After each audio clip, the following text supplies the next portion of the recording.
Hey guys, this is Colby from Colby's Canines, and today I'm hitting the town with Dixie. Please make sure to subscribe, comment, like, share, all that good stuff.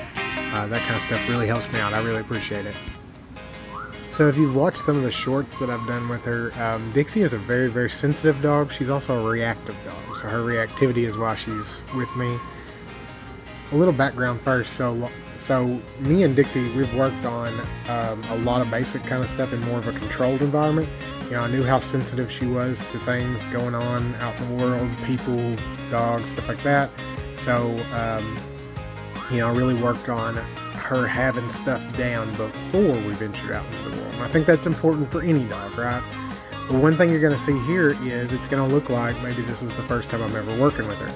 And we just took a big step, right? Like we went from a fairly controlled environment into something where I don't know what's about to happen next. You know, all these crazy sounds and smells. She's never been right here, I'm sure, in this part of town, as far as I know. There's a lot going on, and it can be a little overwhelming for a dog as sensitive to her. Other things to notice are, it might be hard to see sometimes, but she is very sight-oriented, right? So she watches the environment, and that can get some dogs into trouble because they're not using their noses as much. So a dog's primary sense is their nose. That's how they experience the world, or should experience the world. When they don't do that, it seems like it causes a certain amount of anxiety. So things that we can do to help our dogs are to get them in what we call like a seeking mode, right? So if they're sniffing for something, they're seeking things. If they're eating, you know, like searching for food, they're seeking, right? So I want to encourage that state of mind, if at all possible, at all times. I really wanted to include this part right here, even though there's not much going on. We settled down on the bench just for a little bit of what I call screensaver training, where we just watch the world go by, and I just add a few positive experiences like food in there as I can. But I wanted to give you an idea of her mindset. Like, she's constantly looking out, you know. And there's a few moments there where she would check in with me, which is good. But for the most part, she's scanning the environment. You know, she's a little worried about things. The moments when her mouth is open, she's panting normally, that's pretty good. That's pretty typical dog behavior. But the other moments, she's like watching for trouble. Now here is the first reaction that I really got. There's somebody coming there from behind the camera, right? And she watches them the whole time. So I'm doing my best not to really hold her back from them, because that can create the reactivity, but it didn't seem to matter. She was going to hit the end of that leash and bark anyway. And it was just a sweet couple, you know, walking by, and I didn't want to give them any problems, so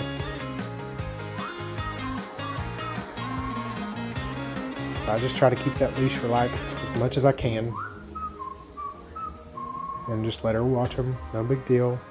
But you're gonna see, I'm not gonna be able to get her mind back for several minutes.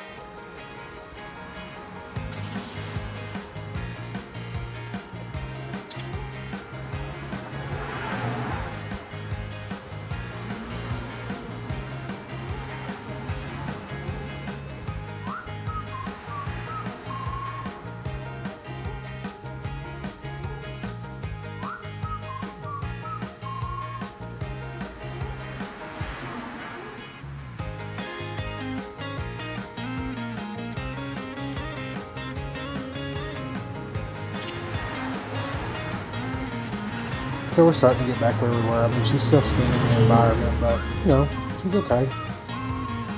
Some of that open mouth panting, that's pretty good. You know, that's a good sign of relaxation, assuming they're not hot.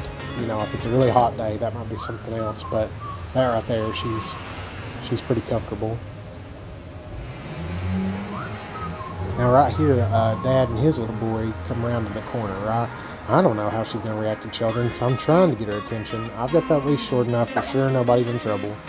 And she reacts a lot less this time, which is good. It definitely wasn't anything dramatic, but still something to watch for, you know. And if you don't know how to handle a leash, if that leash stays tight the whole time, it's going to turn into a screaming nightmare, you know, and just because something's holding her back like that. So that's going to be one of my goals, is to teach her people really how to expertly handle a leash and keep that nice and loose.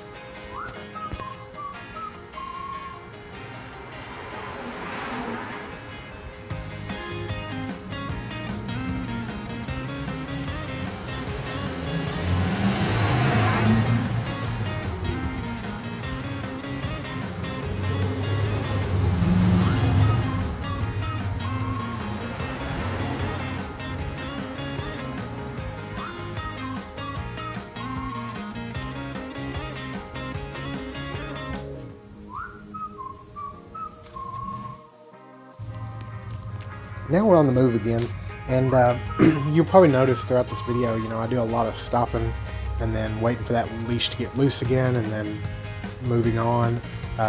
You know, I'm not including a lot of food right here just because she's not going to take it. Like, she's so fixated on everything else in the environment right now, she's just not taking it. I definitely do that during training, and we will continue to work on that. And once she starts to take food, it's a good indicator that she's feeling better about new things in the environment. So that's something I like to look for. So here's another moment, a longer moment that I wanted to include in here. There was somebody down here messing around in their car, moving around, stuff like that. So I really wanted to challenge her a little bit because there's some distance there and there's less traffic. Like, okay, could we walk past them without getting a big reaction? So I tried that out. And now we just walk back down, and I just stay consistent about that leash pressure. Every time you see me stop, that's because she made the leash get tight, and I wait for it to relax before we move on.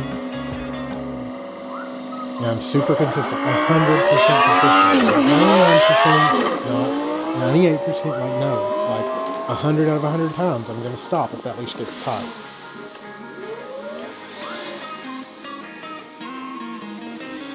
Right here we stopped in like a little town square area with some grass just to give her a minute to sniff, and this did seem to calm her down just a little bit for a little while.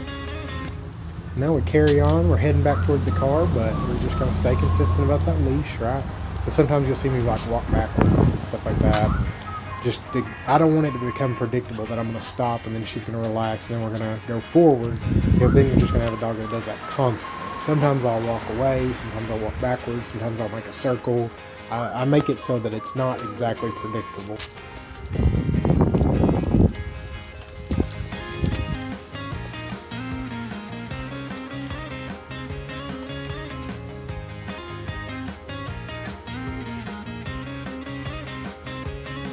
So about right here, I noticed somebody coming in the distance, and I knew she was going to notice if she hadn't already. So I decided to go ahead and set the camera down and just work her through person passing by. It's pretty cool. I think they recognized me. They asked me if I was doing some training. I thought that was pretty neat. Hello. Yeah, I'm trying to. And you see she reacts a little bit like as far as pulling, right? And that would have built up. But we're doing good. She didn't bark, she didn't scream, nothing crazy. So that's pretty good. That's progress. I like that.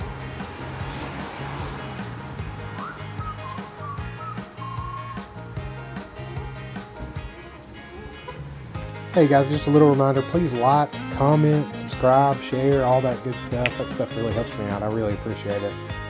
And now we carry on. We're going to get back to that car, but we're going to be consistent about that leash. And you see she's very adamant about it. Like I said at the beginning of this video, we have worked on this. In a more controlled environment, we have worked on this. She knows. But like in this environment, she doesn't. Context matters to your dog. It really does. Like whenever you change the environment up, like it's hard for them to understand that you still expect the same things. So we have to help them understand that by being consistent.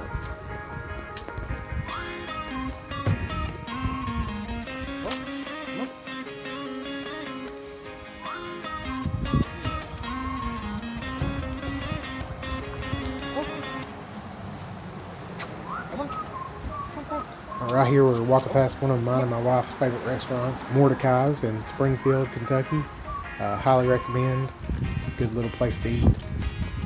And we're on our way back to the car still. And just remember, 100% consistent about that leash. Not even once. Not even once. Out of 100 times, 100 times, I'm going to be consistent about stopping. If she pulls, I'm not going to get anywhere if you're pulling. And that's it. There's no terrible consequences. It's just, hey, we're just not going to get anywhere while you're pulling. the car's in sight now, so it gets a little harder. So you're like, oh boy. Alright guys, please like, comment, subscribe, share, let your friends know. I really appreciate that stuff, and I hope you enjoyed this video. I hope it helped you.